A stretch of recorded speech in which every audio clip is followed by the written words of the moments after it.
The default mode network activates when a person is introspective, and under normal circumstances becomes less active when a person shifts their attention to the outside world. But brain studies show that under the influence of a psychedelic, the default mode network is quieted, while other regions of the brain increase communication with each other.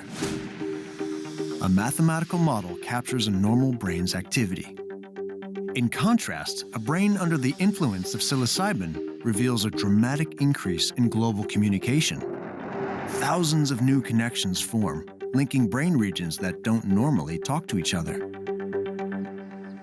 One analogy I've used for how psychedelics work in the brain is this snow globe. When you pick up a snow globe, you know, the snow's settled at the bottom, it's sort of fixed, and then you pick it up, shake it, and things jiggle around, and there's randomness and a kind of chaos, if you want, in the system. The user experiences this as an altered and heightened sense of awareness. But what causes this? Early in our functional brain imaging studies of psychedelics, scientists were finding that the default mode network was turning down or turning off during these experiences. And that was a really good place to start. But we began to then look one layer deeper. Why was the default mode network turning off? New research led neuroscientist Fred Barrett to investigate a region of the brain called the claustrum. The claustrum is a really thin sheet of gray matter in the brain, tucked deep within each of the hemispheres of the brain.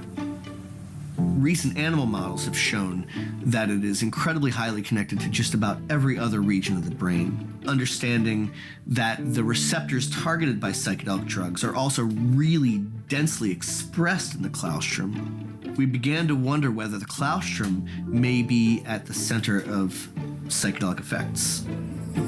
Fred believes the claustrum's central location and shape suggest it regulates communication between the departments.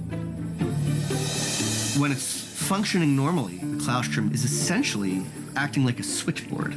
It's trying to help other brain regions figure out when to turn on and when to turn off.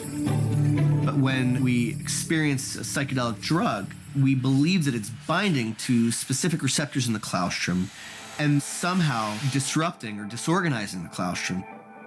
It's almost as if the switchboard walks away. What happens next is that we seem to observe a radical change in the way that brain regions talk to each other. And it may be within this context that we're experiencing learning and a possible even rewiring of the circuits that govern our behavior. And it may be that it's that radical reorganization that allows people to encounter new psychological insights that they hadn't encountered before. Fred thinks the claustrum's sudden abdication of control may help explain why rigid behavior and thought patterns have a shot at resetting. It's almost like they've seen this kind of grand menu within their mind that they weren't aware of, that this greater number of possibilities that they can explore.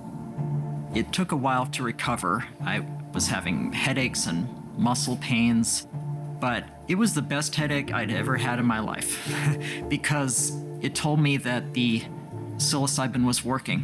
It was actually physically restructuring my brain, something that I never imagined could happen before.